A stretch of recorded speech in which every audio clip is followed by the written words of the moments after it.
Good morning students. हमने समुच्चय पर 3 वीडियो आपको भेजे थे। उसमें हमने समुच्चय के सभी फंडामेंटल्स, परिभाषाएं और नियमों के बारे में अध्ययन किया था। आज हम उन परिभाषाओं को एग्जाम्पल के तौर पर उसको देखेंगे कि इनका किस तरह से यूज किया जा सकता है। एक बहुत सिंपल तरीके से हम एक यू लेते हैं। यू किसको कहते हैं? सार्वत्रिक समुच्चय, यूनिवर्सल सेट।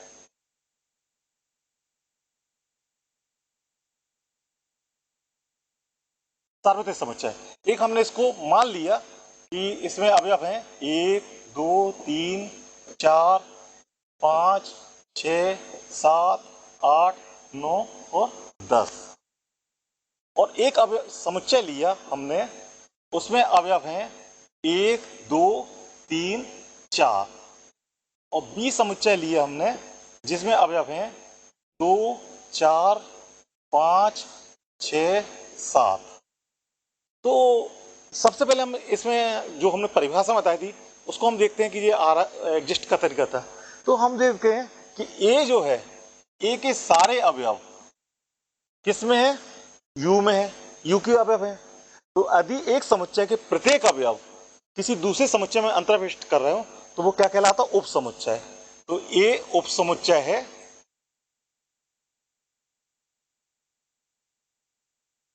यू का। और वैसे भी हमने बताया था सार्वत्रिक समुच्चय क्या होता है।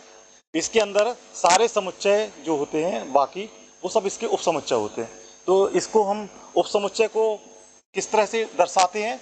को इस तरह से दर्शाते हैं। तो उप समुच्चय का चिन्ह क्या हो गया? यह उप समुच्चय का चिन्ह है। अब हमने आपको संघ का बताया था, दो समुच्चयों का संघ। संघ संघ यानी यूनियन। यूनियन कैसे डिफाइन किया था हमने कि हम क्या करते हैं कि जैसे हम ए संघ बी लेना है, तो ए संघ बी में ए के सारे अवयव और बी के सारे अवयव दोनों को हम इकट्ठा कर देंगे।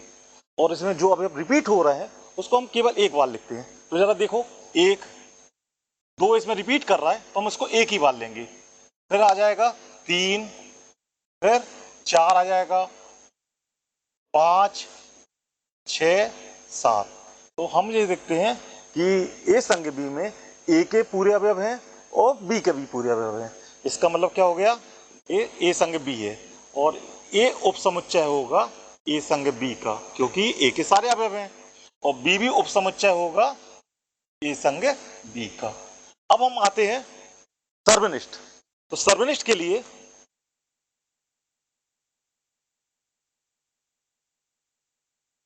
हमने यहां पर ए क्या लिया था?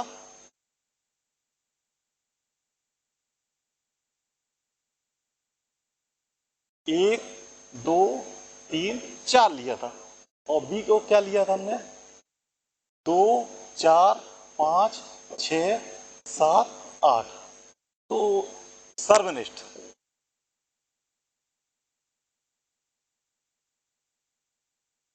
सर्वनिष्ठ यानी इंटरसेक्शन।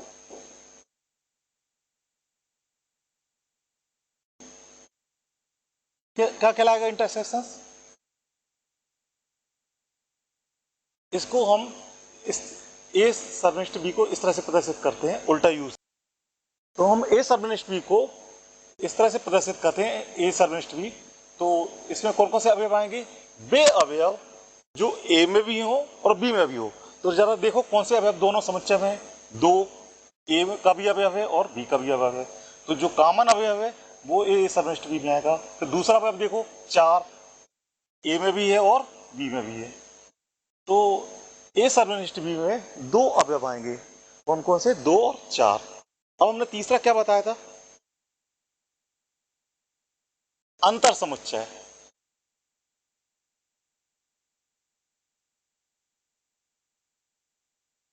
अंतर समुच्चय किसे कहते हैं? जैसे हमने बोला ए माइनस बी। ए माइनस बी का मतलब क्या होगा?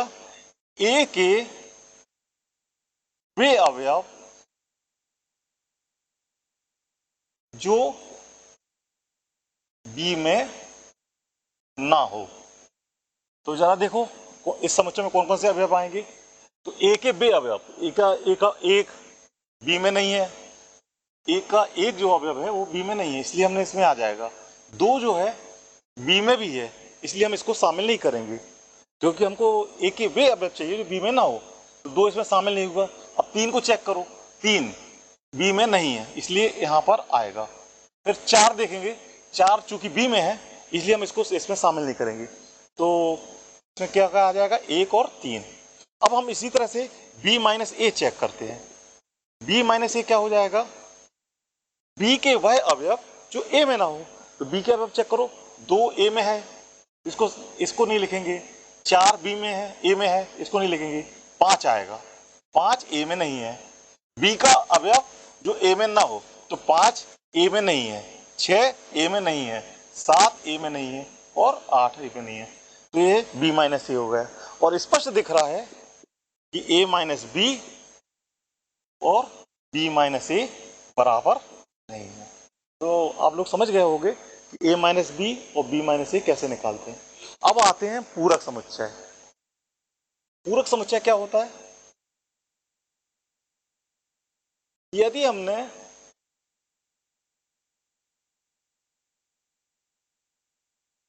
यू लेके चलते हैं 1, 2 से 10 तक, और यदि हमने ए ले लिया 1, 3, 5, तो ए का पूरक क्या हो जाएगा? ए का पूरक वह होगा यू के वे अवयव जो ए में ना हो।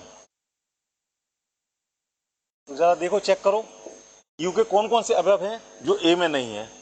तो हम देखते हैं, एक ए में है तो इसको नहीं लिखेंगे, दो ए में नहीं है तो दो यहाँ आएगा, तीन ए में है इसलिए नहीं आएगा, तो चार ए का अवयव नहीं है, चार यहाँ आएगा, तो पाँच क्योंकि ए में है तो पाँच भी नहीं आएगा, छः, सात, आठ, नौ, 10, यह जो अवयव हैं वो ए के पूरक कहलाएंगे।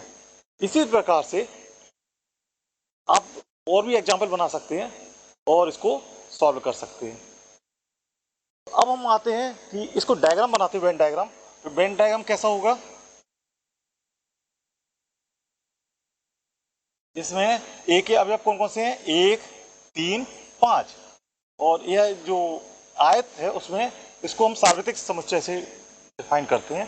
तो यहाँ पर आ जाएगा 2, 4, 6, 8, 7, 9, 10। तो ए का जो सर्किल है यह ए है समुच्चय, तो इसके बाहर का जितना स्पेस है जिसको हम लाइन से को पूरा कवर कर रहे हैं, यह ए का पूरा को प्रदर्शित करेगा।